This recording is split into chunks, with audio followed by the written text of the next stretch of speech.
శుక్రవారం ఏప్రిల్ 9, 1886. సమయం సాయంత్రం 5 గంటలు. కాశీపూర్ ఉద్యాన గృహం క్రింది అంతస్తులో నరేంద్రుడు, కాళీ, నిరంజన్, ఉమ్మాలు మాట్లాడుకుంటూ ఉన్నారు. నిరంజన్ మాతో, విద్యాసాగరు కొత్త స్కూల్ను ఒకదాన్ని ప్రారంభించబోతున్నాడన్న విషయం నిజమేనా? అందులో నరేంద్రునికి ఉద్యోగం ప్రయత్నించరాదా? అందుకు నరేంద్రుడు, విద్యాసాగర్ వద్ద నేను చేసిన పని చాలులే అన్నాడు. నరేంద్రుడు ఇప్పుడు బుద్ధగయ నుండి తిరిగి వచ్చాడు. అతడు అక్కడకు ఖాళీ తారకలతో వెళ్ళాడు. ఆ పవిత్ర ప్రదేశాల్లో అతడు బుద్ధుని విగ్రహం వేయట ప్రగాఢ ధ్యానంలో నిమగ్నుడైపోయాడు. ఏ వృక్షం క్రిందనైతే బుద్ధుడికి నిర్వాణం ప్రాప్తించిందో ఇప్పుడు అక్కడ ఒక నూతన వృక్షం మొలిచింది. నరేంద్రుడు ఆ వృక్షాన్ని కూడా దర్శించాడు. ఖాళీ ఇలా అన్నాడు. ఒకరోజు గైలో ఉమేష్ బాబు ఇంట్లో నరేంద్రుడు మృదంగంతో ఖ్యాల్, ద్రుపద్ ఇత్యాది రాగాలు ఆలపించాడు. శ్రీరామకృష్ణులు పై అంతస్తులో ఉన్న పెద్ద గదిలో తమ మంచం మీద కూర్చుని ఉన్నారు. రాత్రి సమయం. అప్పుడు అక్కడ ఆయనతో పాటు మా ఒక్కడే ఉన్నాడు. శ్రీరామకృష్ణులకు విసనకరతో వీస్తున్నాడు. కాసేపటి తర్వాత లాటు వచ్చి కూర్చున్నాడు. శ్రీరామకృష్ణులు మాతో, ఒక ఉత్తరీయం, జత చెప్పులు తీసుకొనిరా అన్నారు. అలాగేనండి అన్నాడు మా. మళ్ళీ శ్రీరామకృష్ణులు లాటుతో, ఉత్తరీయం ధర 10 అణాలు, అటుపైన చెప్పులు, మొత్తం ఎంత అవుతుంది? 1 రూపాయి 10 అణాలండి అన్నాడు లాటు. దానిని గుర్తుంచుకోమని శ్రీరామకృష్ణులు మాకు సైగ చేశారు. నరేంద్రుడు గదిలోకి వచ్చి కూర్చున్నాడు. శశి, రాఖాల్ ఇంకా ఒకరిద్దరు భక్తులు కూడా వచ్చి కూర్చున్నారు. తమ పాదాలను మృదువుగా వత్తమని శ్రీరామకృష్ణులు నరేంద్రుడితో చెప్పారు. తరువాత, భోజనం చేసావా అని అడిగారు. శ్రీరామకృష్ణులు మాతో నవ్వుతూ, ఇతడు అక్కడికి వెళ్ళాడు అన్నారు. మా నరేంద్రుడితో, బుద్ధుడి సిద్ధాంతాలు ఏమిటి అని అడిగాడు. అందుకు నరేంద్రుడు, తపస్సు ద్వారా ఆయనను సాక్షాత్కరించుకున్న విషయాలను మాటల్లో చెప్పలేకపోయాడు. ఆ కారణంగా లోకులు ఆయన్ను నాస్తికుడు అన్నారు. శ్రీరామకృష్ణులు సైకిల్ చేస్తూ, నాస్తికుడు ఎందుకు, ఆయన నాస్తికుడు కాడు, తన ఆంతరంగిక అనుభవాలను మాటల్లో వ్యక్తం చేయలేకపోయాడు. బుద్ధుడు అంటే అర్థం ఏమిటో తెలుసా? బోధస్వరూపాన్ని ధ్యానిస్తూ అట్లే అయిపోవటం, బోధస్వరూపంగా అయిపోవటం. అవునండి, బుద్ధులలో 3 తరగతుల వారు ఉన్నారు, బుద్ధుడు, అర్హతుడు, బోధిసత్వుడు అన్నాడు నరేంద్రుడు. ఇది కూడా భగవంతుని లీలయే. ఇది ఒక నూతన లీల. బుద్ధుడిని నాస్తికుడని ఎందుకనాలి? స్వరూపం యొక్క బోధ ఎక్కడైతే ఉంటుందో అది అస్థి నాస్తిలకు మధ్య ఉన్నటువంటి స్థితి. నరేంద్రుడు మాతో, ఆ స్థితిలో పరస్పర విరుద్ధాలు కలుసుకుంటాయి. హైడ్రోజన్, ఆక్సిజన్ కలిస్తే శీతల జలం తయారవుతుంది. మళ్ళీ అదే హైడ్రోజన్, ఆక్సిజన్లను ఆక్సోహైడ్రోజన్లో పైపులో వాడతారు. ఆ స్థితిలో కర్మలు, కర్మత్యాగం 2 సాధ్యమే. అంటే అప్పుడు నిష్కామ కర్మ సాధ్యం అవుతుంది. ఇంద్రియ సుఖాల్లో నిమగ్నమై ఉన్న ప్రాపంచిక వ్యక్తులు సర్వం అస్థియే అంటారు. కానీ మాయావాదులు నాస్తి అంటే ఉన్నది ఏమీ లేదు అంటారు. బుద్ధుని స్థితి ఈ అస్థి నాస్తులకు అతీతమైంది అన్నాడు. శ్రీరామకృష్ణులు, ఈ అస్థి నాస్తి అనేవి ప్రకృతి యొక్క గుణాలు. అయితే సత్యం ఈ రెండిటికి అతీతం అన్నారు. భక్తులు కాసేపు మౌనంగా ఉండిపోయారు. శ్రీరామకృష్ణులు నరేంద్రుడితో, బుద్ధుడు ఏం ఉపదేశించాడు అని అడిగారు. భగవంతుడు ఉన్నాడా లేదా అనే విషయాన్ని ఆయన చర్చించలేదు. కానీ ఆయన అందరి పట్ల దయ చూపాడు అన్నాడు నరేంద్రుడు. ఒకసారి డేగ ఒక పక్షి మీదకు దూకి దాన్ని కబళించబోయినప్పుడు బుద్ధుడు ఆ పక్షిని రక్షించడానికి తన శరీరంలోని మాంసాన్ని డేగకు ఇచ్చాడు అని చెప్పాడు. శ్రీరామకృష్ణులు మౌనంగా ఉన్నారు. నరేంద్రుడు మరింత ఉత్సాహంతో బుద్ధుని గురించి మాట్లాడసాగాడు. ఆహా, బుద్ధునిది ఎంత గొప్ప వైరాగ్యం! రాకుమారుడై ఉండి కూడా సకలం త్యాగం చేశాడు. తనకంటూ ఏమీ లేని, ఎలాంటి సంపదలు లేని వ్యక్తిగా త్యాగం చేయడానికంటూ ఏముంటుంది? ఆయన బుద్ధత్వాన్ని పొంది నిర్వాణం ప్రాప్తించుకున్నాక ఒకసారి తన గృహానికి వెళ్ళాడు. అప్పుడు భార్య, కుమారుడు ఇంకా రాజవంశానికి చెందిన పలువురిని వైరాగ్య జీవితాన్ని అలవరుచుకోమని ఉద్బోధించాడు. ఆహా, ఎంతటి వైరాగ్యం! మరోవైపు వ్యాసుడి ప్రవర్తనే తీసుకోండి. తన కుమారుడైన సుఖదేవుడు సంసారాన్ని పరిత్యజించడానికి ఆయన ఒప్పుకోలేదు. కుమార, గృహస్థాశ్రమంలో ఉంటూనే ధర్మాన్ని ఆచరించు అని సలహా ఇచ్చాడు. శ్రీరామకృష్ణులు మౌనంగానే ఉన్నారు.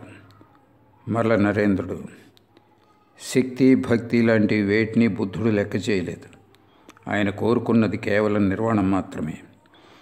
ఆయన వైరాగ్యం అనూహ్యమైంది. తపస్సు నిమిత్తం బోధివృక్షం కింద కూర్చుని ఇహైవ సుష్యుతు మే శరీరం అని శబ్దం పూనాడు. అంటే అర్థం, నిర్వాణ ప్రాప్తి లభించని పక్షంలో నా శరీరం ఇక్కడే శిథిలమైపోవుగాక. ఆహా, ఎంతటి ప్రగాఢ సంకల్పం! ఈ దేహమే పెద్ద శత్రువు. దీన్ని జయించినదే ఏదైనా సాధించగలమా? కానీ మాంసం భుజించడం వల్ల సత్వగుణం పెంపొందుతుందని నువ్వే కదా చెప్తుంటావు. మాంసం తినమని నువ్వే కదా నొక్కి చెప్తుంటావు అన్నాడు శశి. అందుకు నరేంద్రుడు, నేను మాంసం తింటానన్న మాట నిజమే, కానీ కావాలంటే కేవలం అన్నం మీదనే జీవించగలను. కనీసం ఉప్పు కూడా లేకుండా కేవలం అన్నం తింటూ ఉండగలను అన్నాడు. కాసేపటి తర్వాత శ్రీరామకృష్ణులు మాట్లాడసాగారు. సైగల ద్వారా నరేంద్రుడితో బుద్ధుడి తల మీద శిఖ ఏమైనా ఉందా అని అడిగారు. అందుకు నరేంద్రుడు, లేదండి, రుద్రాక్షమాలను ఒకదాని మీద మరొకటి పేర్చినప్పుడు ఎలా ఉంటుందో ఆయన తల మీద అలా ఉంది అన్నాడు. శ్రీరామకృష్ణులు, మరి ఆయన కళ్ళు అని అడిగారు. అందుకు నరేంద్రుడు, ఆయన సమాధి స్థితిలో ఉన్నట్లుగా అవి సూచిస్తున్నాయి అని చెప్పాడు. శ్రీరామకృష్ణులు మళ్ళీ మౌనంగా ఉండిపోయారు. నరేంద్రుడు తదితర భక్తులు ఆయన వంకే తదేకంగా చూస్తున్నారు. ఉన్నట్టుండి ఆయన వదనంలో చిరునవ్వు తడుక్కున మెరిసింది. నరేంద్రుడితో సంభాషించసాగారు. ఆయనకు విసురుతున్నాడు. శ్రీరామకృష్ణులు నరేంద్రుడితో, ఇక్కడ అన్నీ ఉన్నాయి కదా, పెసరపప్పు, శనగపప్పు, చింతపండు, అన్నీ, ఏమంటావు అన్నారు. ఆ స్థితులన్నింటినీ అనుభూతం చేసుకున్నాక మీరు ప్రస్తుతం మనస్సును దిగువ స్థాయిలో నిలిపి ఉంచారు అన్నాడు నరేంద్రుడు. అవును, అన్ని స్థితులను అనుభూతం చేసుకుని ప్రస్తుతం భక్తుడి స్థితిలో ఉన్నారు అనుకున్నాడు స్వాగతంగా. ఎవరో నన్ను క్రిందికి లాగిపెట్టినట్లుంది అన్నారు శ్రీరామకృష్ణులు. ఈ విధంగా పలికి శ్రీరామకృష్ణులు చేతిలో నుండి విసనకర్ర తీసుకొని మాట్లాడసాగారు. ఈ విసనకర్రను ఎలాగైతే ఎదురుగా ప్రత్యక్షంగా చూస్తున్నానో సరిగ్గా అదేవిధంగా నేను భగవంతుణ్ణి చూశాను. ఇంకా నేను చూసింది, ఇలా పలికి శ్రీరామకృష్ణులు తమ హృదయం మీద చెయ్యి వేసి సైగలు చేస్తూ నరేంద్రుడితో, నేనేమన్నానో చెప్పు అన్నారు. నేను అర్థం చేసుకున్నాను అన్నాడు నరేంద్రుడు. చెప్పు చూద్దాం అన్నారు శ్రీరామకృష్ణులు. నేను సరిగ్గా వినలేదు అన్నాడు నరేంద్రుడు. శ్రీరామకృష్ణులు మళ్ళీ సైగలు చేస్తూ, ఆయన ఈ హృదయ మధ్యంలో ఉన్న వ్యక్తి ఒక్కరే అని చూశాను అన్నారు. అవునవును, సోహం అన్నాడు నరేంద్రుడు. కానీ ఆ ఇద్దరిని ఒక గీత మాత్రమే విభజిస్తోంది. నేను దివ్యానందాన్ని అనుభవించే నిమిత్తం అన్నారు శ్రీరామకృష్ణులు. నరేంద్రుడు మాతో, మహాత్ములు తాము ముక్తి నొందాక కూడా ఇతరులను ఉద్ధరించే నిమిత్తం అహంకారాన్ని నిలుపుకుంటారు, శరీర సుఖదుఖాలను అనుభవిస్తారు. అది కూలీ పని లాంటిది. మనం చేసే కూలీ పని ఇక వేరే గత్యంతరం లేకనే. వారు చేసే కూలీ పని వారి ఇచ్చ మేరకే అన్నాడు. మళ్ళీ అందరూ మౌనంగా ఉండిపోయారు. కాసేపటి తర్వాత సంభాషణ కొనసాగింది. శ్రీరామకృష్ణులు నరేంద్రుడు తదితరులతో, డాబా స్పష్టంగా కనిపిస్తోంది, కానీ అక్కడికి వెళ్ళటం ఎంతో కష్టం. అవునండి అన్నాడు నరేంద్రుడు. కానీ అక్కడికి ఎవరైనా చేరుకున్నట్లయితే అక్కడ నుండి త్రాడును క్రిందికి వేలాడదీసి మరొకరిని కూడా పైకి లాక్కోవచ్చు. ఒకసారి ఋషికేశ్ సాధు ఒకరు దక్షిణేశ్వరానికి వచ్చాడు. అతడు నాతో, ఏం ఆశ్చర్యం, నీలో 5 రకాల సమాధి స్థితులను గమనిస్తున్నాను అన్నాడు. ఒక్కోసారి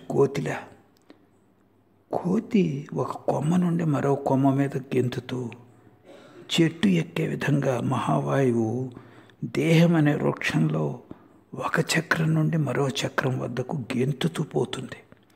అప్పుడు సమాధి స్థితి కలుగుతుంది.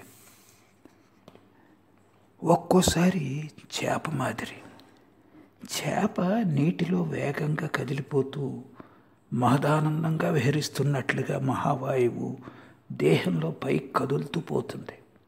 అప్పుడు సమాధి స్థితి కలుగుతుంది. ఒక్కోసారి పక్షి ఒక కొమ్మ నుండి మరో కొమ్మ మీదకు ఎగిరే విధంగా దేహం అనే వృక్షంలో మహావాయువు పక్షిలా పైకి ఎగురుతూ పోతుంది. ఒక్కోసారి చీమ మెల్లగా ప్రాకుతూ పోయినట్లుగా మహావాయువు ఒక చక్రం నుండి మరో చక్రం వద్దకు పోతుంది. ఆ విధంగా మహావాయువు సహస్రారం చేరుకున్నప్పుడు సమాధి స్థితి కలుగుతుంది. ఒక్కోసారి పాము తిరిగే గమనంలా ఉంటుంది. అంటే మహావాయువు గమనం పాము మెలికలు తిరుగుతూ పోతున్నట్లుగా ఉంటుంది. ఆ విధంగా మహావాయువు సహస్రారం చేరుకున్నాక సమాధి స్థితి కలుగుతుంది అని చెప్పారు శ్రీరామకృష్ణ. రాఖాల్ భక్తులతో, నేటికి ఇక చాలులే, ఆయన ఇప్పటికే చాలా మాట్లాడారు, ఇంకా మాట్లాడితే వ్యాధి విషమించే ప్రమాదం ఉంది అన్నాడు. సోమవారం ఏప్రిల్ 12, 1886. సమయం సాయంత్రం 5 గంటలకు కావస్తాను. శ్రీరామకృష్ణ తమ గదిలో మంచం మీద కూర్చున్నారు. శశి, మా అక్కడ ఉన్నారు. వ్యసనకర్రతో విసరమని ఆయన మాకు సైగ చేశారు. బెంగాలీ సంవత్సరాంత వేడుకల సందర్భంగా ఆ ప్రాంతంలో సంత జరిగింది. ఆ సంతలో ఏవైనా వస్తువులు కొని తెమ్మని శ్రీరామకృష్ణ ఒక భక్తుడిని పంపించారు. ఆ భక్తుడు తిరిగి వచ్చాడు. శ్రీరామకృష్ణ, ఏమేం కొని తెచ్చావు అని అడిగారు. 5 పైసలు కలకండ, 2 పైసలకు ఒక చెంచా, 2 పైసలకు కూరగాయలు కోసే కత్తి ఒకటి అన్నాడు భక్తుడు. పేనా కత్తి తీసుకురాలేదా అని అడిగారు శ్రీరామకృష్ణ. 2 పైసలకి అది లభించలేదు అని చెప్పాడు భక్తుడు. శ్రీరామకృష్ణ ఆతృతతో, త్వరగా వెళ్ళి దాన్ని పట్రా అన్నారు. మా క్రింద తోటలో పచారులు చేస్తున్నాడు. నరేంద్రుడు, తారక్ కలకత్తా నుండి తిరిగి వచ్చారు. వారు దారిలో గిరీష్ ఘోష్ ఇంటికి వెళ్ళి వచ్చారు. తారక్, ఇవాళ మేము చాలా ఎక్కువగా తిన్నాం అన్నాడు. అందుకు నరేంద్రుడు, ఇవాళ మనస్సు చాలా దిగువకు వెళ్ళిపోయింది, తపస్సు చేద్దాం రండి అంటూ మాతో మనోశరీరాలకి ఎంతటి బానిసత్వం చూడండి. మనం సరిగ్గా కూలీలాగానే ఉన్నాం. ఈ శరీరం, మనస్సు మనకు చెందినవి కావు, మరెవరికో చెందినవి అన్నట్లుగా అన్నాడు. సంధ్యాకాలం అయింది. ఇంట్లో దీపాలు వెలిగించారు. శ్రీరామకృష్ణులు ఉత్తరాభిముఖులై మంచం మీద కూర్చుని ఉన్నారు. జగజ్జనని ధ్యానంలో మగ్నులై ఉన్నారు. కాసేపటి తర్వాత బలరాం పురోహితుల కుటుంబానికి చెందిన ఫకీర్ అపరాధ భంజన స్తోత్రం పఠించాడు. శశి, మా ఇంకా ఒకరిద్దరు భక్తులు గదిలో ఉన్నారు. స్తోత్ర పఠనం పూర్తి కాగానే శ్రీరామకృష్ణులు చేతులు జోడించి సభక్తికంగా జగజ్జననికి నమస్కరించారు. మా శ్రీరామకృష్ణులకు విసనకరతో వీస్తున్నాడు. ఆయన సైగలు చేస్తూ మాతో, ఒక రాతి కప్పు తీసుకురా, తెల్ల రాతి కప్పు, అందులో పావు సేరు పాలు పట్టేలా ఉండాలి అన్నారు. ఇలా అని ఆయన తమ చేత్తో కప్పు ఆకారాన్ని గీచి సూచించారు. అలాగేనండి అన్నాడు మా.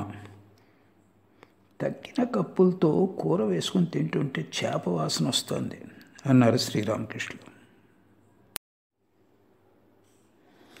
మంగళవారం ఏప్రిల్ 13, 1886 ఉదయం 8 గంటలవుతోంది.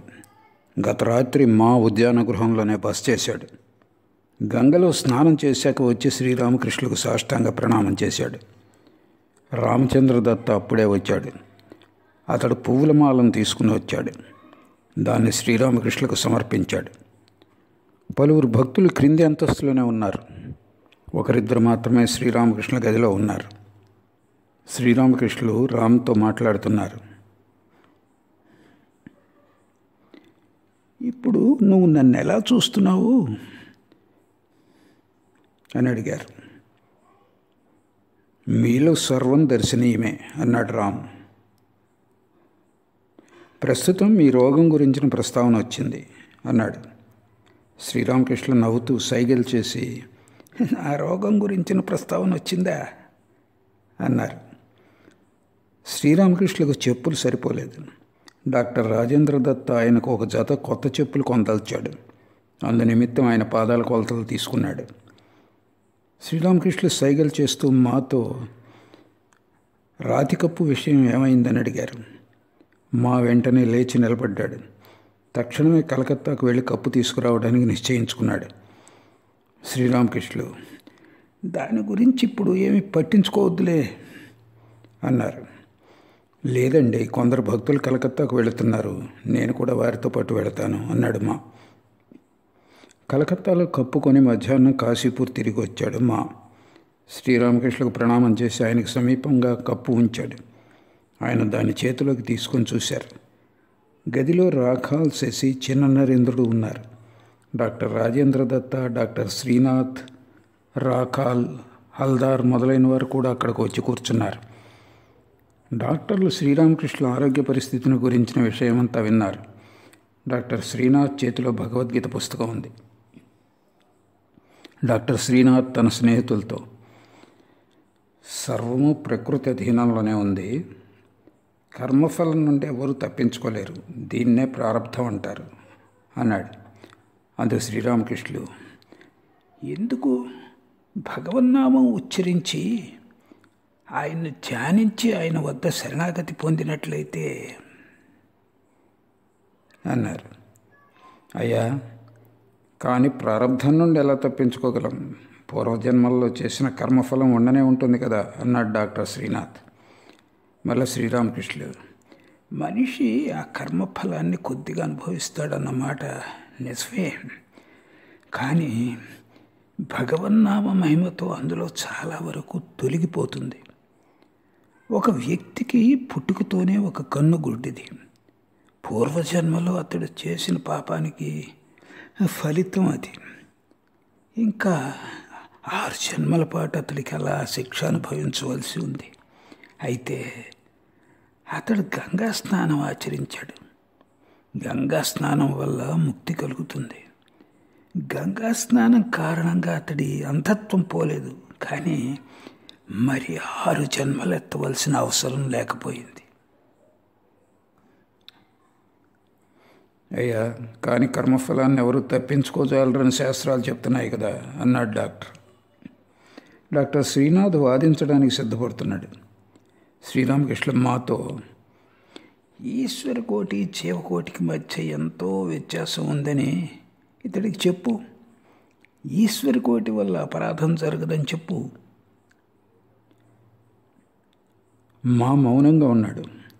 పిదప రాఖాలతో, నువ్వు చెప్పు అన్నారు.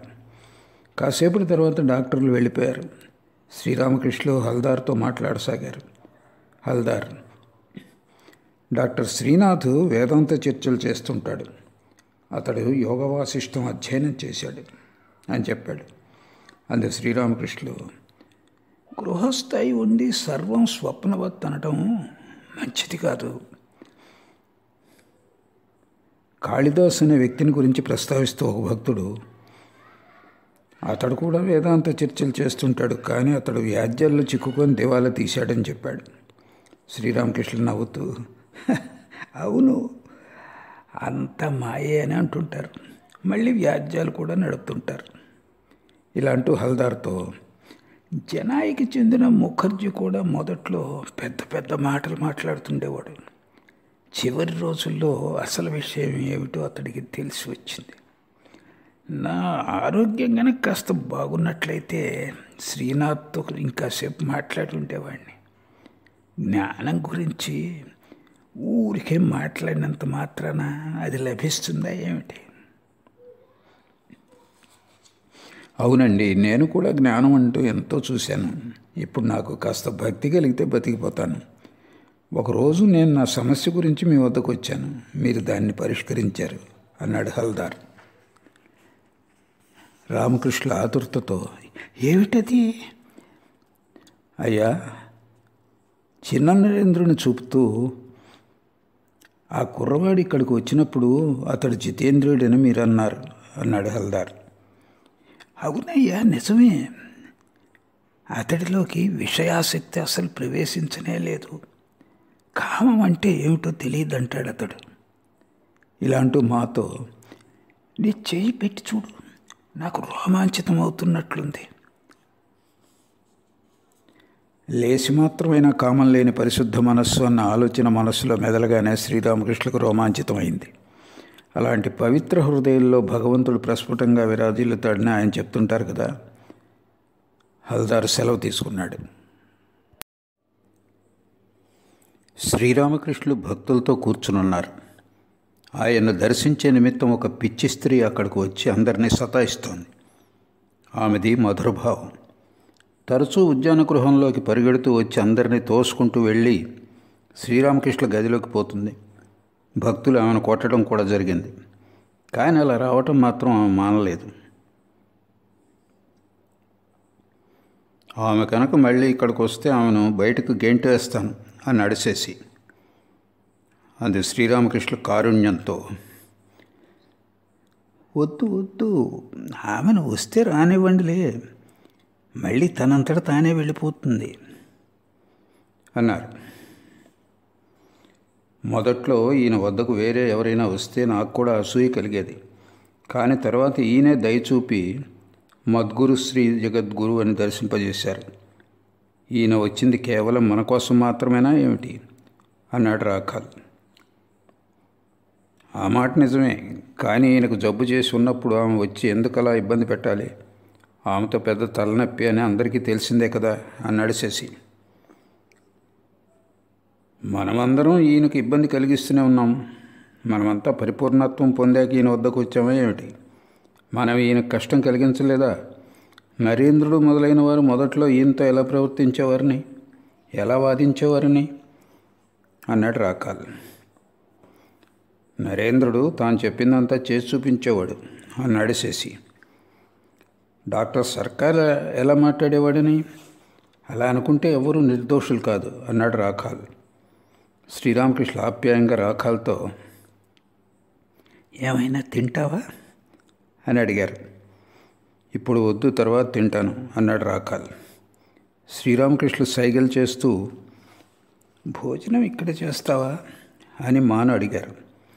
రాఖాల్ మాతో, మీరు భోజనం ఇక్కడే చేయండి, ఏం చెప్తున్నారు కదా అన్నాడు. 5 ఏళ్ల బాలుళ్ళ శ్రీరామకృష్ణులు దిగంబరంగా భక్తులతో కూర్చుని ఉన్నారు. ఆ సమయంలో పిచ్చి స్త్రీ మేడమెట్లెక్కి గది తలుపు వద్ద నిలబడింది. మా మెల్లగా శశితో ఆమెను నమస్కారం చేసి వెళ్ళిపోమ్మను, ఇప్పుడు గొడవ చేయటం వల్ల ఉపయోగం లేదు అన్నాడు. ఆమెను క్రిందకు పిలుచుకు వెళ్ళాడు శశి.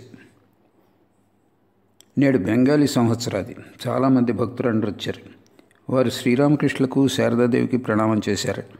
వారిలో బలరాం బోస్ భార్య, మనోమోహన్ భార్య, బాగ్బజారుకు చెందిన బ్రాహ్మణి కూడా ఉన్నారు. వారిలో పలువురు తమ పిల్లలను తోడుకొని వచ్చారు. కొంతమంది భక్తురాండ్రు శ్రీరామకృష్ణుల పాదాలపై పువ్వులు సమర్పించారు. 9 లేక 10 సంవత్సరాల వయస్సు ఉన్న 2 బాలికలు కొన్ని పాటలు పాడారు. అందులో ఒక పాట,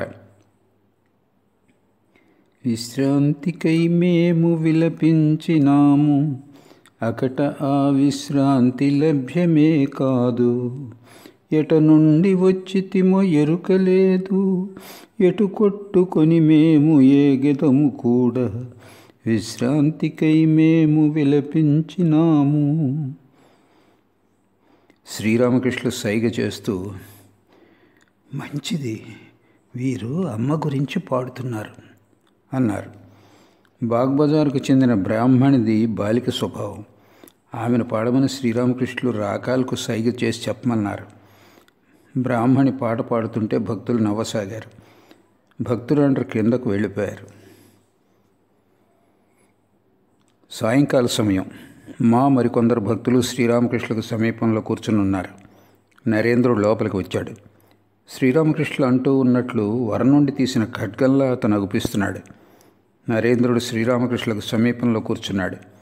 ఆయనకు వినిపించేలా స్త్రీల విషయమై తనకున్న విరక్తిని వ్యక్తం చేశాడు. భగవత్ సాక్షాత్కార మార్గంలో స్త్రీలు ఎలాంటి అడ్డంకులో భక్తులకు చెప్పాడు. శ్రీరామకృష్ణులు ఏం మాట్లాడలేదు. మౌనంగా నరేంద్రుడు చెప్పేది విన్నారు. నరేంద్రుడు కొనసాగించాడు, నాకు శాంతి కావాలి, నాకు భగవంతుడు కూడా అక్కర్లేదు అన్నాడు. శ్రీరామకృష్ణులు తదేకంగా నరేంద్రుడు వంక చూస్తున్నారు. నరేంద్రుడు మధ్య మధ్యలో సత్యం జ్ఞానమనంతం అంటున్నాడు. సమయం రాత్రి 8 గంటలు అవుతోంది. శ్రీరామకృష్ణులు తమ మంచం మీద కూర్చుని ఉన్నారు. ఆయనకు ఎదురుగా కొంతమంది భక్తులు నేల మీద కూర్చుని ఉన్నారు. సురేంద్రుడు తన ఆఫీస్ నుండి వచ్చాడు. అతడి చేతిలో 4 కమలాలు, 2 పువ్వుల మాలలో ఉన్నాయి. భక్తుల వంక శ్రీరామకృష్ణుల వంక అతడు మార్చి మార్చి చూశాడు. పిదప ఆయనకు తన గోడునంతా వెళ్ళబోసుకున్నాడు. సురేంద్రుడు తదితరుల వంక చూస్తూ, ఆఫీసు పనంతా పూర్తి చేసుకొని వస్తున్నాను. ఒకే సమయంలో 2 పడవలపై కాళ్ళు పెట్టడం ఎంతవరకు మంచిది అని తెలిచాను. అందుకే ముందుగా నా పనులన్నింటినీ ముగించుకొని ఇక్కడికి వచ్చాను. ఇవాళ సంవత్సరంలో మొదటి రోజు, పైగా మంగళవారం, జగజ్జననిని ఆరాధించడానికి శుభదినం. కానీ నేను కాళీఘాట్కు వెళ్ళలేదు. ఎవరైతే స్వయంగా కాళీయో, ఎవరైతే కాళీని క్షుణ్ణంగా అర్థం చేసుకున్నారో ఆయన్ని చూస్తే చాలనుకున్నాను అన్నాడు. శ్రీరామకృష్ణ నవ్వారు. మరల సురేంద్రుడు, గురువును కానీ లేక సాధువును కానీ దర్శించేటప్పుడు ఫలపుష్పాలు తీసుకువెళ్ళాలని చెప్తుంటారు. అందుకే నేను వీటిని తీసుకొచ్చాను. ఇలాంటి శ్రీరామకృష్ణులతో, నేను ఈ డబ్బునంతా మీకోసమే వెచ్చిస్తున్నాను. నా మనస్సు ఎలాంటిదో భగవంతుడికే ఎరుక. 1 పైసా ఖర్చు పెట్టాలన్నా కూడా కొంతమంది చాలా బాధపడిపోతారు. మరికొందరు 1000 రూపాయలైనా సరే ఏమాత్రం సంకోచం లేకుండా ఖర్చు పెడతారు. భక్తుడి ఆంతరంగిక ప్రేమను గాంచి అతడు సమర్పించే దాన్ని భగవంతుడు స్వీకరిస్తాడు. శ్రీరామకృష్ణులు సురేంద్రుడితో, నువ్వు చెప్పింది నిజమే అంటూ తల ఊపారు. మరల సురేంద్రుడు, నిన్న నేను ఇక్కడికి రాలేకపోయాను. నిన్న సంవత్సరంలో చివరి రోజు కదా, మీ పటాన్ని పువ్వులతో అలంకరించాను అన్నాడు. శ్రీరామకృష్ణులు మాకు సైగ చేస్తూ, ఆహా, ఎంతటి భక్తి అన్నారు. నేను ఇక్కడికి వచ్చేటప్పుడు ఈ 2 మాలలను 4 అణాలకు కొన్నాను అన్నాడు సురేంద్రుడు. దాదాపుగా భక్తులందరూ సెలవు తీసుకున్నారు. కాళ్ళు ఒత్తి పిదప విసరమని శ్రీరామకృష్ణులు మాకు చెప్పారు. శుక్రవారం ఏప్రిల్ 16, 1886. కాశీపూర్ ఉద్యాన గృహంలోని కాలిబాటలను, వృక్షాలను, కొలంలోని నీటిని తన శీతల కిరణాలతో ముంచెత్తుతూ చంద్రుడు కాంతివంతంగా ప్రకాశిస్తున్నాడు. గిరీష్, మా, లాటు మరికొందరు భక్తులు కొలంలోకి వెళ్లే మెట్ల వద్ద కూర్చునున్నారు. ఇల్లు కొలనుకు పశ్చిమంగా ఉంది. 2వ అంతస్తులోని రామకృష్ణుల గదిలో దీపం వెలుగుతోంది. ఆయన మంచం మీద కూర్చుని ఉన్నారు. గదిలో పలువురు భక్తులున్నారు. కాసేపటి తర్వాత గిరీష్, మాలు తోట బాటలో పచారులు చేస్తున్నారు. మా, ఆహా, ఈ చంద్రకాంతి ఎంత మనోహరంగా ఉంది. అనాదిగా ప్రకృతి నియమాలు అవే నడుస్తున్నట్లున్నాయి అన్నాడు. ఆ సంగతి నీకెలా తెలుసు అన్నాడు గిరీష్. ప్రకృతి నియమాలు మారవు. టెలిస్కోప్ ద్వారా కొత్త నక్షత్రాలను పాశ్చాత్య శాస్త్రవేత్తలు కనుగొంటున్నారు. చంద్రుని మీద పర్వతాలు కూడా ఉండటం వారు చూశారు అని చెప్పాడు మా. అలా అనేవి ఖచ్చితంగా చెప్పలేం, వాటిని నమ్మాలంటే కష్టం అన్నాడు గిరీష్. ఎందుకు?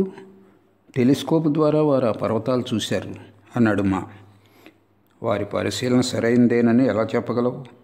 ఒకవేళ భూమికి చంద్రుడికి మధ్య మరేదైనా ఉన్నాయనుకో, కాంతి వాటి గుండా ప్రసరించడం మూలంగా అలా కనిపించి ఉండవచ్చుననుకోవచ్చు కదా అన్నాడు గిరీష్. నరేంద్రుడు, రాఖాల్, నిరంజన్, శరత్, శశి, బాబురాం, కాళీ, యోగీన్, లాటు మరికొందరు యువభక్తులు శ్రీరామకృష్ణులకు సపర్యలు చేసే నిమిత్తం అక్కడే ఉద్యాన గృహంలోనే ఉంటున్నారు. ఈరోజు సాయంత్రం నరేంద్రుడు, కాళీ, తారక్ దక్షిణేశ్వరానికి వెళ్ళారు. ఈ రాత్రి అంతా వారు పంచవటిలో ధ్యానం చేస్తూ గడపదలిచారు. గిరీష్, లాటు, మా శ్రీరామకృష్ణుల గదిలోకి వెళ్ళారు. ఆయన మంచం మీద కూర్చుని ఉన్నారు. శశి మరిద్దరు భక్తులు ఆయనకు సపర్యలు చేస్తున్నారు. బాబురాం, నిరంజన్, రాఖాల్ కూడా గదిలోకి వచ్చారు. అది విశాలమైన గది. కొన్ని ఔషధాలు, కావలసిన తక్కిన వస్తువులు శ్రీరామకృష్ణుల మంచానికి దగ్గరగా ఉన్నాయి. గదికి ఉత్తర దిశగా ఉన్న ద్వారం గుండా భక్తులు గదిలోకి రాకపోకలు సాగిస్తుంటారు. శ్రీరామకృష్ణులకు రాత్రంతా సపర్యలు చేయవలసి ఉండటంతో భక్తులు వంతుల వారీగా ఆయన్ను సేవిస్తున్నారు. ఆయన్ను సేవిస్తున్న భక్తుడు ఆయన మంచానికి దోమతెరను కట్టి క్రింద చాప మీదనే పడుకుంటాడు, లేకుంటే రాత్రంతా మేల్కొని ఉంటాడు. వ్యాధి కారణంగా శ్రీరామకృష్ణులకు అతి స్వల్పంగా నిద్రపడుతోంది. అందువలన ఆయన్ను సేవిస్తున్న భక్తుడు కూడా మేల్కొనే ఉంటాడు. నేడు ఆయన పరిస్థితి కాస్త తేలిగ్గా ఉంది. భక్తులు ఆయనకు ప్రణామం చేసి నేల మీద కూర్చున్నారు. దీపం దగ్గరగా తీసుకురమ్మని ఆయన మాకు చెప్పారు. తర్వాత గిరీష్ను ఆప్యాయంగా పలకరించారు. శ్రీరామకృష్ణ గిరీష్తో, ఏమయ్యా, బాగున్నావా ఇలా అంటూ లాటుతో, ఇతని కోసం పొగాకు సిద్ధం చేయి, తాంబూలం కూడా ఇవ్వు అన్నారు. కాసేపటి తర్వాత శ్రీరామకృష్ణ గిరీష్కు కొన్ని తినుబండారాలు కూడా ఇవ్వమని లాటుకు చెప్పారు. అవి తీసుకురావడానికి ఒక వ్యక్తి దుకాణానికి వెళ్ళాడని లాటు బదులిచ్చాడు. శ్రీరామకృష్ణులు కూర్చుని ఉన్నారు. ఓ భక్తుడు ఆయనకు కొన్ని పూలమాలలు సమర్పించాడు.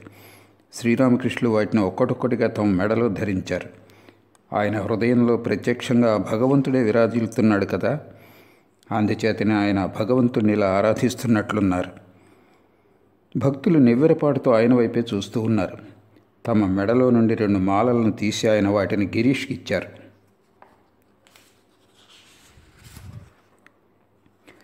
శ్రీరామకృష్ణులు మధ్య మధ్యలో తినుబండారాలు వచ్చాయని అడుగుతూనే ఉన్నారు. మా శ్రీరామకృష్ణులకు విసురుతున్నాడు. మంచం మీద ఒక భక్తుడు సమర్పించిన చందనపు విసనకర్ర ఉంది. శ్రీరామకృష్ణులు దాన్ని మాకు ఇచ్చారు. మా దానితో విసరసాగాడు. మాకు కూడా ఆయన 2 మాలలు ఇచ్చారు.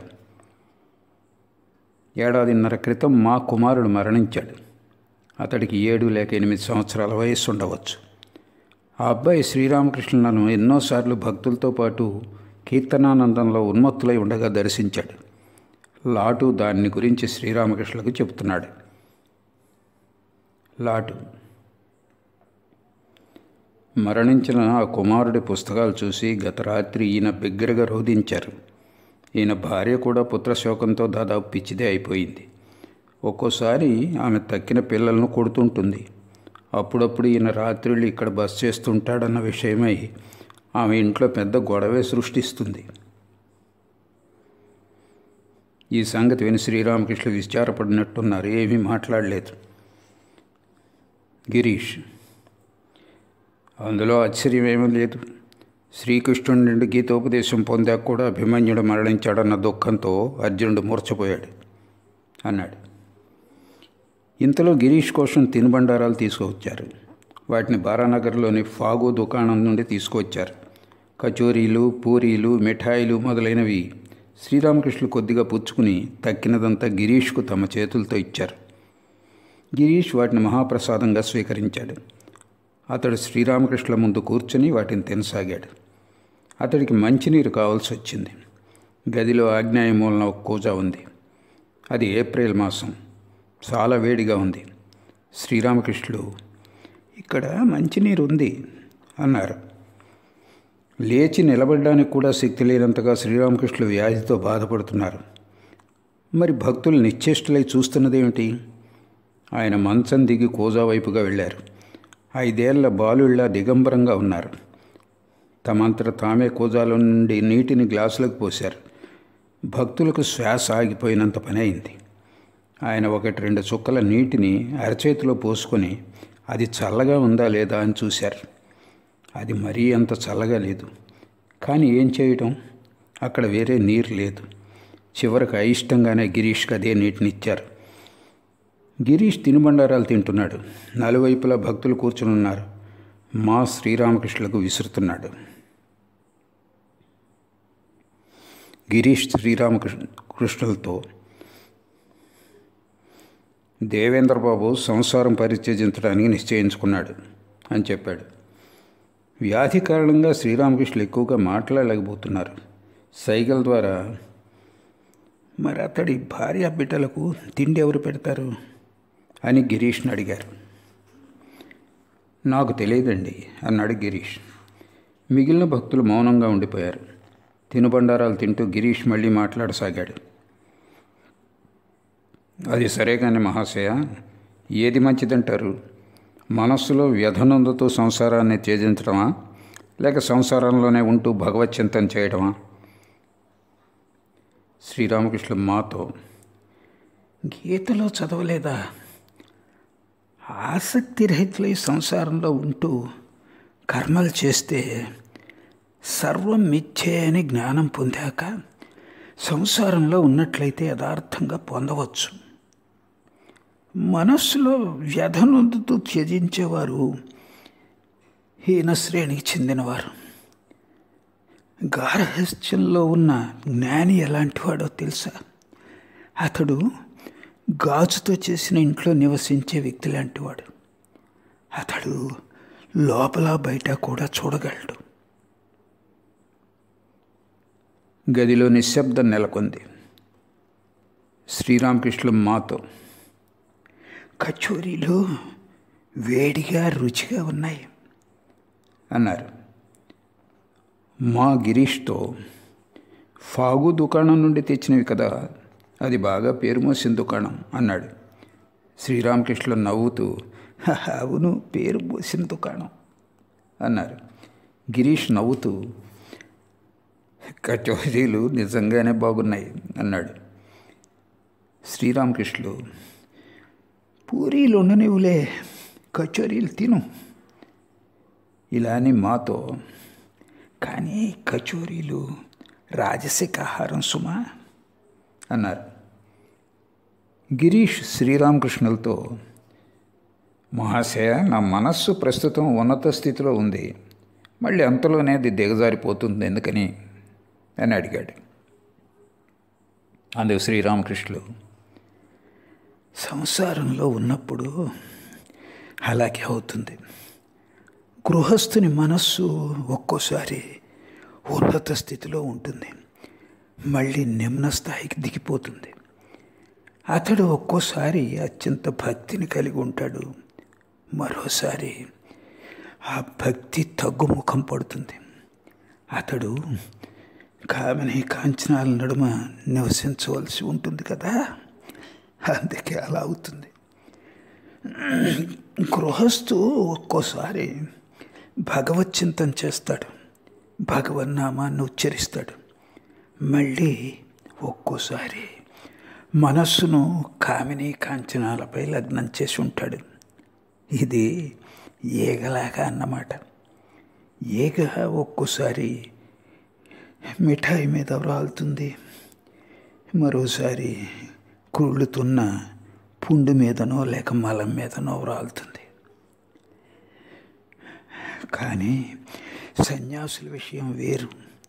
వారు మనస్సున కామినీ కాంచనాల నుండి ఉపసంహరించుకొని దానిని కేవలం భగవంతునిపైనే లగ్నం చేయగలరు. వారు కేవలం భగవత్ రసాన్ని పానం చేయగలరు.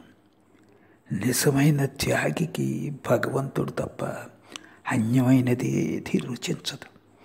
లౌకిక సంభాషణలు జరిగే చోటు నుండి అతడు లేచి వెళ్ళిపోతాడు. అతడు కేవలం భగవత్ ప్రసంగాలు మాత్రమే వింటాడు. నిజమైన త్యాగి భగవత్ విషయాలు తప్ప వేరే ఏమీ మాట్లాడు.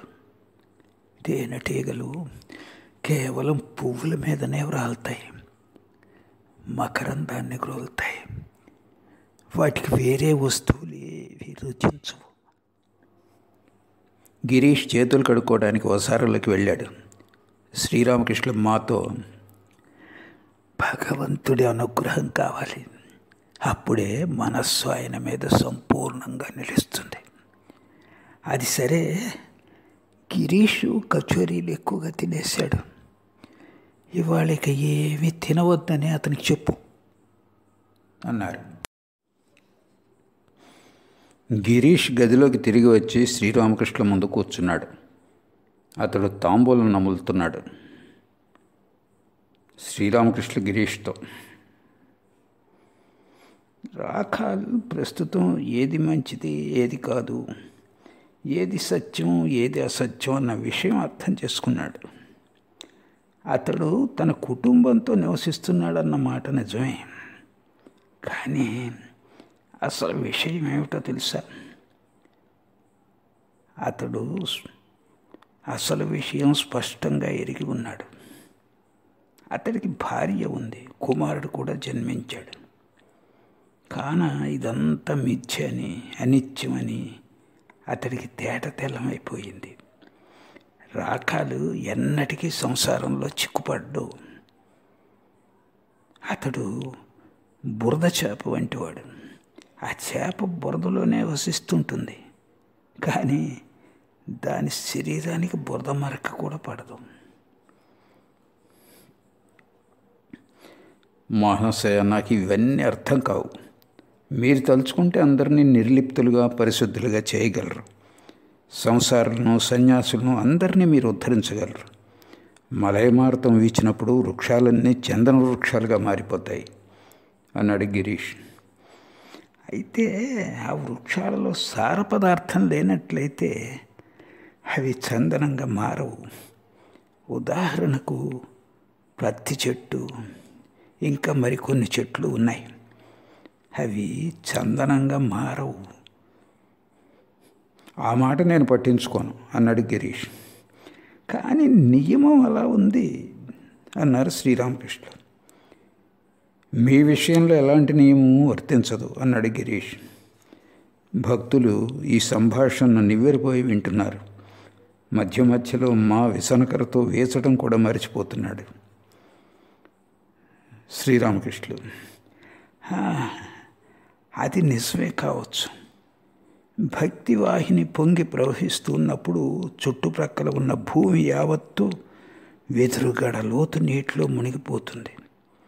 ఒక వ్యక్తికి భక్తి ఉన్మాదం కలిగినప్పుడు అతడు వేద విధులను పాటించడు. పూజ కోసం దూర్వాగ్రాసాన్ని కోస్తాడు, కానీ దానిని శుభ్రం చేయడు. చేతికి ఏదండితే అది తీసుకుంటాడు. తులసి పత్రాలను కోసేటప్పుడు పటపటమంటూ కొమ్మలు కూడా విరిచేస్తాడు. ఆహా, నాకు ఎలాంటి స్థితులు కలిగాయని ఇలా అంటూ మాతో, భక్తి అలవడినప్పుడు మరేమీ అవసరం ఉండదు అన్నారు. అవునండి అన్నాడు మరల శ్రీరామకృష్ణులు. భగవంతుని పట్ల ఏదో ఒక్క భావాన్నే స్థిరంగా అలవర్చుకోవాలి. రామావతారంలో శాంత, దాస్య, వాత్సల్య, సఖ్య మొదలైన భావాలన్నీ ఉండేవి. కృష్ణ అవతారంలో అవన్నీ ఉండేవి. వాటికి తోడుగా మధురభావం కూడా ఉంది. రాధాదేవి శ్రీకృష్ణుని పట్ల మధుర భావాన్ని కలిగి ఉండేది. అది కాల్పనికమైన ప్రేమ. కానీ సీత విషయంలో అది భర్త పట్ల పతివ్రత కలిగి ఉండే శుద్ధ ప్రేమ. దానిలో ఎలాంటి అన్యభావం లేదు. కానీ ఇదంతా భగవంతుని లీలే. వేర్వేరు కాలాలకు అనుగుణంగా ఆయన వేర్వేరు భావాలను ప్రదర్శిస్తూ ఉంటాడు. విజయకృష్ణ గోస్వామి శ్రీరామకృష్ణ దర్శనార్థం దక్షిణేశ్వరం వెళ్ళేటప్పుడు అతడితో పాటు ఒక మతి చెలించిన స్త్రీ కూడా వెళ్ళేది. ఆమె కాళీమాత గురించిన పాటలు పాడి శ్రీరామకృష్ణులకు వినిపించేది. బ్రహ్మసమాజ గీతాలు కూడా పాడేది. ప్రస్తుతం ఆమె తరచూ కాశీపూర్ ఉద్యాన గృహానికి వచ్చి శ్రీరామకృష్ణులను దర్శించాలని పెద్దగా గొడవ చేస్తూ ఉంది. ఆమెను దూరంగా ఉంచడానికి భక్తులు సర్వదా అప్రమత్తతతో ఉండవలసి వస్తోంది. ఆమెను పాగిలి అంటే పిచ్చి స్త్రీ అని పిలుస్తుంటారు. శ్రీరామకృష్ణ గిరీష్ తదితరులతో పాగిలి మధుర భావాన్ని ఆపాదించుకుని ఉంది. గతంలో ఒకసారి ఆమె దక్షిణేశ్వరానికి వచ్చింది. ఉన్నట్టుండి ఆడవటం మొదలుపెట్టింది. ఎందుకు ఏడుస్తున్నావు అని నేను అడిగేసరికి నాకు తలనొప్పి వేస్తోంది అని బదులిచ్చింది. అందరూ నవ్వారు. మరోనాడు నేను భోజనానికి కూర్చున్నప్పుడు ఆమె అక్కడికి వచ్చింది. హఠాత్తుగా మీరు నా పట్ల దయ చూపించరా అని అడిగింది. ఆమె ఉద్దేశం ఏమిటో అప్పుడు నాకు తెలియదాయే. నా మటుకు నేను భోజనం చేస్తున్నాను. మళ్ళీ ఆమె మీరు నన్ను మానసికంగా ఎందుకు నెట్టివేశారు అంది. నీ భావం ఏమిటి అని ఆమెను అడిగాను. మధుర భావం అని ఆమె సమాధానం ఇచ్చింది. నేను నాది మాతృభావం. స్త్రీలనందరినీ నేను జగన్మాత స్వరూపిణులుగానే భావిస్తాను. స్త్రీలందరూ నాకు తల్లులే అన్నాను. ఆమె అదంతా నాకు తెలియదు అంది. అప్పుడు నేను రామ్లాల్ని పిలుస్తూ ఇలా అన్నాను. అరే రామ్లాల్, ఈమె మానసికంగా నెట్టివేయటం అంటూ ఏదో అంటోంది. నువ్వు వచ్చి కాస్త విను. ఇప్పటికి కూడా ఆమె ఇంకా అదే భావంలో ఉంది. ఆ పాగ్లి నిజంగానే ధన్యురాలు. ఆమె పిచ్చిదే కావచ్చు, భక్తుల చేతిలో దెబ్బలే తిని ఉండవచ్చు. కానీ 24 గంటలు ఆమె మీ గురించి ఆలోచిస్తోంది కదా. మిమ్మల్ని ఏ భావంలో ఆరాధించినా సరే ఆమెకు ఎలాంటి హాని వాటిల్లబోదు అన్నాడు గిరీష్. అయ్యా, నేను నా భావాలను ఎలా వ్యక్తం చేయగలను? మీ గురించి చింతన చేయటం వల్ల నేను ఎలాంటి వాడిని అయిపోయానో మీరే చూడండి. మొదట్లో నాకు బద్ధకం ఉండేది. ఇప్పుడు ఆ బద్ధకం భగవంతుని పట్ల శరణాగత భావంగా మారిపోయింది. గతంలో నేను పాపిని, అయితే ప్రస్తుతం నిరహంకారిని అయిపోయాను. ఇంకా నన్నేం చెప్పమంటారు అన్నాడు గిరీష్. భక్తులు స్తబ్దులై వింటున్నారు. పాగ్లీ పట్ల రాఖాల్ తన సానుభూతిని వ్యక్తం చేశాడు. ఆమె విషయం మనకందరికీ బాధగానే ఉంది. ఆమె ఇక్కడ గొడవ సృష్టిస్తుంది, కానీ అందుచేత ఎన్నో కష్టాలు కూడా పడుతోంది అన్నాడు. నిరంజన్ రాఖాల్తో, నీకు ఇంట్లో భార్య ఉంది కాబట్టి నువ్వు అలా తలుస్తున్నావు.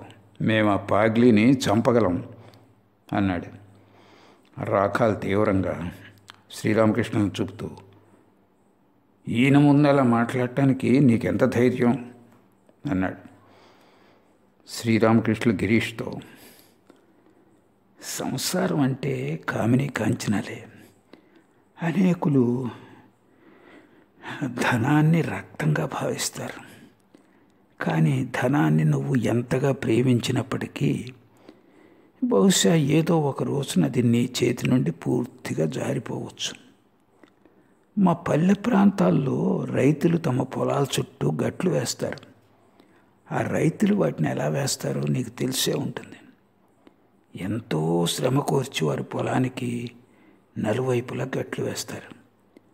కానీ వర్షపు నీరు తాకిడికి ఆ గట్లు తెగిపోతాయి. అయితే కొంతమంది రైతులు గట్లలో కొంత భాగం తెరిచి ఉంచి ఆ భాగాన్ని గడ్డితో కప్పి ఉంచుతారు. వర్షం పడినప్పుడు పొలంలో ఒండ్రు మట్టి పొరల పొరలుగా పేరుకునేలా చేయడంతో వర్షపు నీరు బయటకు వెళ్ళిపోతుంది. దాని ఫలితంగా మంచి ఫలసాయం లభిస్తుంది. ధనాన్ని భగవత్ సేవలోనూ, సాధువుల భక్తుల సేవలోనూ, దాన ధర్మాల్లోనూ వెచ్చించే వాళ్లే దాన్ని సద్వినియోగపరుస్తున్నవారు. వారి ధనం సఫలమవుతుంది. డాక్టర్లు సమర్పించేవి ఏవి నేను తినలేను. లోకుల కష్టాలతో ధనం సంపాదించే వారి ధనం చీమునెత్తురులే. ఈ సందర్భంలో శ్రీరామకృష్ణులు ఇద్దరు డాక్టర్ల పేర్లు చెప్పారు. గిరీష్. డాక్టర్ రాజేంద్ర దత్త ఎంతో ఉదారబుద్ధి కలవాడు. ఎవరి వద్ద నుండి పైస కూడా పుచ్చుకోడు, దాన ధర్మాలు కూడా చేస్తుంటాడు అని చెప్పాడు. శనివారం ఏప్రిల్ 17, 1886 పౌర్ణమి రాత్రి. కొన్నేళ్లుగా నరేంద్రుడు ప్రతిరోజు దక్షిణేశ్వరం వెళ్ళి పంచవటిలో ధ్యాన సాధనలు చేస్తున్నాడు. నేటి సాయంత్రం అతడు తారక్, కాళీలతో కలిసి అక్కడి నుండి తిరిగి వచ్చాడు. సమయం రాత్రి 8 గంటలవుతోంది. చల్లని వెన్నెల దక్షిణపు గాలి ఉద్యానవనాన్ని శోభస్కరం చేస్తున్నాయి. పలువురు భక్తులు క్రింది అంతస్తులో ధ్యానం చేస్తున్నారు. వారిని గురించి చెప్తూ నరేంద్రుడు మాతో, వారు ఒక్కటొక్కటిగా ఉపాధులను వర్జిస్తున్నారు అన్నాడు. కాసేపటి తర్వాత మా పై అంతస్తుకు వెళ్లి శ్రీరామకృష్ణుల వద్ద కూర్చున్నాడు. తమ తువ్వాలు, పెద్ద పాత్రను కడగమని శ్రీరామకృష్ణులు అతడితో చెప్పారు. మా వాటిని కొలను వద్దకు తీసుకువెళ్లి వెన్నెల వెలుగులో కడిగాడు. మరుసటి రోజు ఉదయమే రమ్మని శ్రీరామకృష్ణులు మాకు కబురు పంపారు. మా గంగా స్నానం చేశాక వెళ్లి శ్రీరామకృష్ణులను దర్శించాడు. పుత్రశోకంతో కుమిలిపోతున్న మా భార్యను ఉద్యాన గృహానికి వచ్చే అక్కడే భోంచేయమని చెప్పమన్నారు ఆయన. సైగల ద్వారా ఆయన మాతో ఇలా అన్నారు: ఆమెను ఇక్కడికి రమ్మని చెప్పు, 2 రోజులు బస్ చేయి, నువ్వు పసిపెట్టను కూడా తీసుకురమ్మని చెప్పు. అలాగేనండి, భగవంతుని పట్ల ఆమె ప్రగాఢ భక్తిని అలవర్చుకుంటే చాలా బాగుంటుంది అన్నాడు మా. శ్రీరామకృష్ణులు మళ్లీ సైగలతో ఇలా అన్నారు: భక్తిని దుఃఖం ప్రక్కకు నెట్టివేస్తుంది. పైగా పోయినవాడు ఎదిగిన కుర్రవాడు కదా. కృష్ణకిషోర్కు 2 కుమారులు ఉండేవారు. వారిద్దరూ మన భవనాథ్ వయస్కులు. వారికి యూనివర్సిటీ పట్టాలు 2 ఉండేవి. వారిద్దరూ చనిపోవటం జరిగింది. అంతటి గొప్ప జ్ఞాని అయి ఉండి కూడా కృష్ణకిషోర్ మొదట్లో తన దుఃఖాన్ని ఆపుకోలేకపోయాడు. భగవంతుడు నాకు సంతానం ఇవ్వనే లేదు, ఎంతటి అదృష్టమో చూడు. అర్జునుడు మహాజ్ఞాని, పైగా తోడుగా కృష్ణుడు కూడా ఉన్నాడు. అయినప్పటికీ అభిమన్యుని మరణంతో అతడు దుఃఖసాగరంలో మునిగిపోయాడు. కిషోరి రావటం లేదు ఎందుకని అని అడిగారు. అతడు ప్రతిరోజు స్నానం చేయడానికి గంగానదికి వస్తున్నాడు అని చెప్పాడు ఒక భక్తుడు. మరి ఇక్కడికి ఎందుకు రావటం లేదు అని అడిగారు శ్రీరామకృష్ణులు. నేను రమ్మని చెప్తానండి అన్నాడు భక్తుడు. శ్రీరామకృష్ణులు లాటూతో, హరీష్ రావటం లేదు ఎందుకని అని అడిగారు. మా కుటుంబానికి చెందిన 9 లేక 10 సంవత్సరాల అమ్మాయిలిద్దరు కాళీమాత గురించిన పాటలు కొన్ని పాడి వాటిని శ్రీరామకృష్ణులకు వినిపించారు. గతంలో ఒకసారి, అంటే అక్టోబర్ 30, 1884 ఆయన శ్యాంపూర్లోని మా ఇంటికి వెళ్ళినప్పుడు కూడా అమ్మాయిలు పాటలు పాడారు. ఇవాళ అమ్మాయిలు పాడుతుంటే విని శ్రీరామకృష్ణులు ఎంతగానో ఆనందించారు. ఆ అమ్మాయిలు పై అంతస్తులో పాడుతున్నప్పుడు భక్తులు క్రింది అంతస్తు నుండే విన్నారు. తర్వాత వారిని క్రిందకు పిలిపించి మళ్లీ పాడమని చెప్పి విన్నారు. శ్రీరామకృష్ణులు మాతో, ఆ అమ్మాయిలకు ఇక పైన వేరే పాటలేవి నేర్పించవద్దు. వారు తమంతట తాముగా పాడితే అది వేరే విషయం. కానీ అలా ఎవరు పడితే వారి ముందు పాడటం వల్ల వారికి లజ్జ అనేది తొలగిపోతుంది. స్త్రీలకు లజ్జ ఎంతో అవసరం సుమా అన్నారు. శ్రీరామకృష్ణులకు దగ్గరగా ఉన్న పూలబుట్టలో పువ్వులు, చందనం ఉన్నాయి. ఆయన మంచంపై కూర్చుని పుష్పచందనాలతో తమను తాము పూజించుకున్నారు. పువ్వుల్లో ఒకసారి శిరస్సు మీద, మరోసారి కంఠాన, మరోసారి హృదయం మీద, మరోసారి నాభి మీద ఈడుకున్నారు. కొన్నగరుకు చెందిన మనోమోహన్ వచ్చి శ్రీరామకృష్ణులకు ప్రణామం చేసి కూర్చున్నాడు. శ్రీరామకృష్ణులు ఇంకా అంతరాత్మను పూజించడంలోనే నిమగ్నమై ఉన్నారు.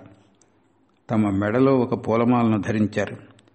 కాసేపటి తర్వాత ఆయన మనోమోహన్ పట్ల ప్రసన్నులైనట్లు కనిపించారు. అతడికి కొన్ని పువ్వులు ఇచ్చారు.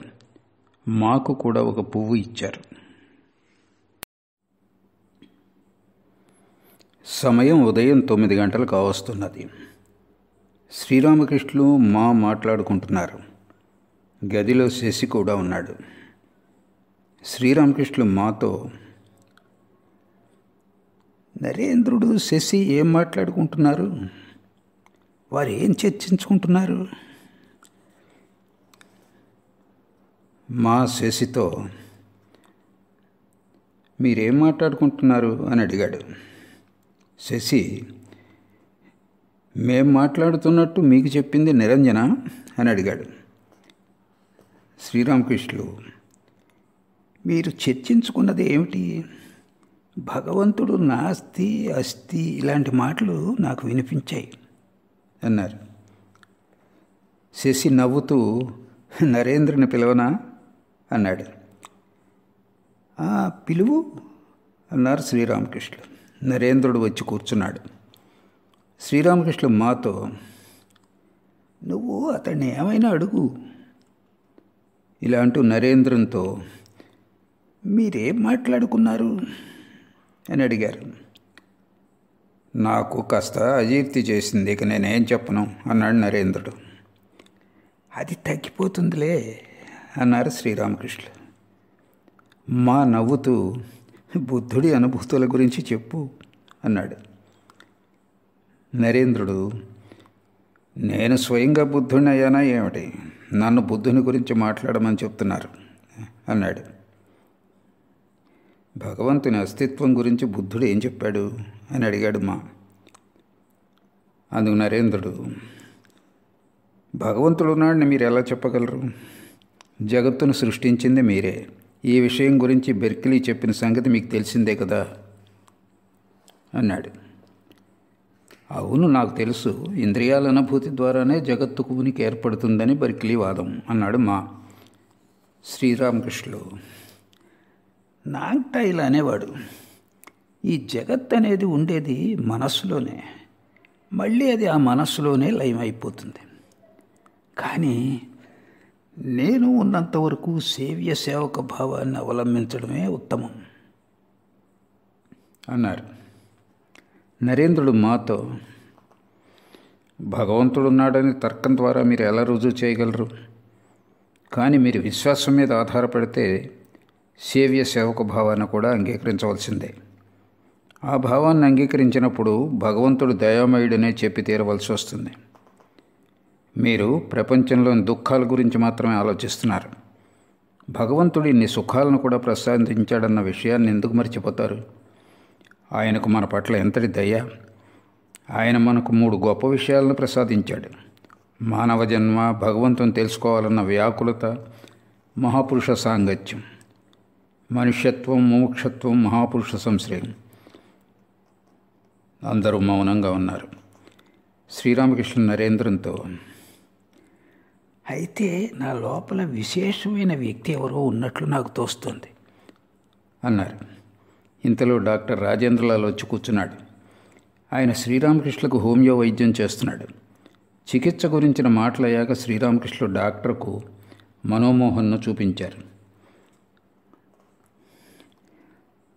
ఈయన నాకు దూరపు బంధువు అన్నాడు రాజేంద్రలాల్. నరేంద్రుడు కిందకు వెళ్ళాడు. తనలో తాను పాడుకుంటున్నాడు. నీ మోమునగు పరచి నా వ్యధను పూర్తిగా తొలగించినాడవు దేవా.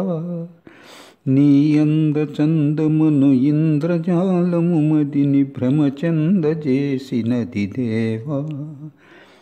నిన్నుగాంచి ఈ 7 లోకముల్ ఎడతెగని తమ వ్యధను పూర్తిగా మరచినవి దేవా.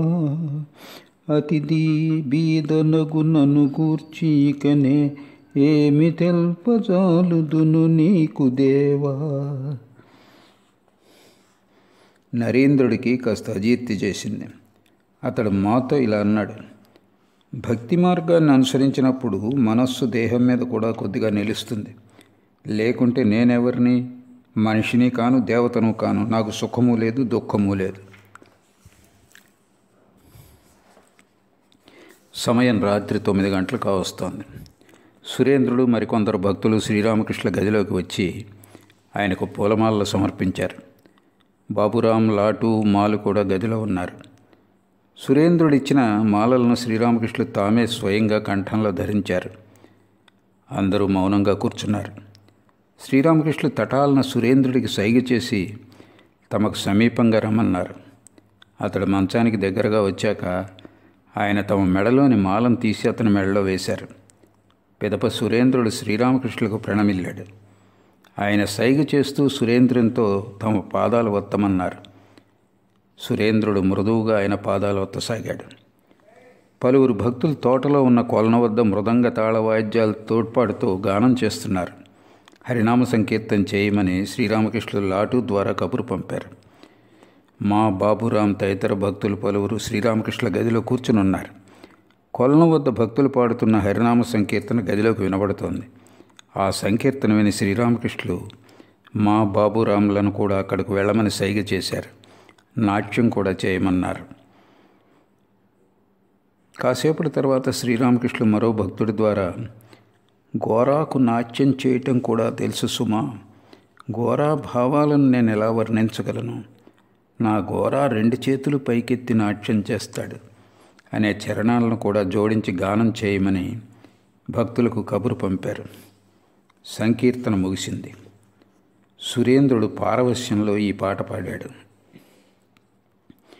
పిచ్చివాడు నా తండ్రి, పిచ్చి శ్యామ నా తల్లి, పిచ్చివారి పుత్రుడను పిచ్చివాడనేను కూడా. పిచ్చివాడు నా తండ్రి, పిచ్చి శ్యామ నా తల్లి, పిచ్చివారి పుత్రుడను పిచ్చివాడనేను కూడా. వాయించుచు బుగ్గలపై పల్కించును నా తండ్రి, భా భా భా భా భమ్మను బోలు ధ్వనిని. పిచ్చివాడు నా తండ్రి, పిచ్చి శ్యామ నా తల్లి, పిచ్చివారి పుత్రుడను పిచ్చివాడనేను కూడా. మద్యము చేతూలిపోయి మాయమ్మపై పడును అడ్డముగా నా తండ్రి దేహముపై అప్పుడప్పుడు. పిచ్చివాడు నా తండ్రి, పిచ్చి శ్యామ నా తల్లి, పిచ్చివారి పుత్రుడను పిచ్చివాడనేను కూడా.